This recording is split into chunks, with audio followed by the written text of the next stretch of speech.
সূর্যের দেওয়া শাড়ি পরে নজর কাড়ল দীপা। অনেকদিন পরে সূর্য দীপার রোম্যান্সের সাক্ষী থাকলো দর্শক মহল।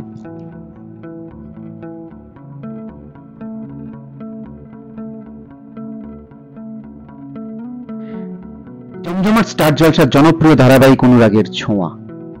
মানুষ স্মৃতি ভুললেও মনের কোনো অনুভূতিগুলো যেন জমে জমে থাকে। সূর্যের ক্ষেত্রেও তাই হয়েছে।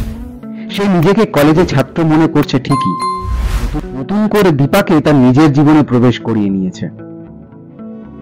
আজ অনুরাগের ছোঁয়ার পর্বে কি দেখতে চলেছেন দেখবেন, নয়া রূপেও দীপাকে মনে ধরেছে সূর্যের। ধীরে ধীরে দীপান্নি তাকে ভালো লাগতে শুরু করেছে তার। প্রম নাইটে দীপার জন্য লাল শাড়িও কিনেছে সে। আজ বিশেষ রাতে নিজের মনের কোণে উঁকি দেওয়া প্রশ্নগুলির উত্তর খুঁজবে সে।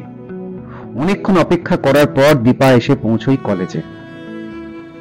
এদিনের পর্বে সূর্য দীপার রোম্যান্সের সাক্ষী থাকতে চলেছে দর্শক। ধারাবাহিকের গল্প অনুযায়ী সূর্য দীপার প্রেম পর্ব শেষ হয়েছে। আবার নতুন রূপে সূর্যের জীবনে ফিরে এসেছে দীপা। নতুন করে বুনছে ভালোবাসার গল্প। এখন সেও মেডিকেল কলেজে অ্যাডমিশন নিয়েছে, সূর্যের সহপাঠী। সূর্যের বাড়িতেও পেইং গেস্ট হিসেবে থাকে। অনেকটা সময় সূর্যের সঙ্গে কাটাচ্ছে সে। সূর্যের মনেও দানা বেঁধেছে ভালোবাসা। একমাত্র জয়ের কাছে নিজের ভালোবাসার কথা ব্যক্ত করেছে সে।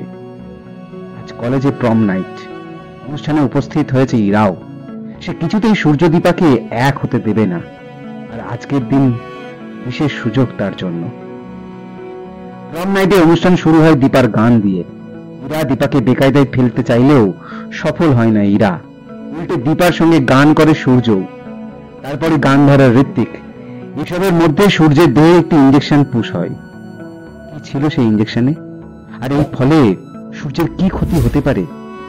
আবার কি ঘটনা ঘটতে চলেছে অনুরাগের ছোঁয়ার ধারাবাহিকে? জানতে হলে দেখতেই হবে অনুরাগের ছোঁয়ার আজকের পর্ব।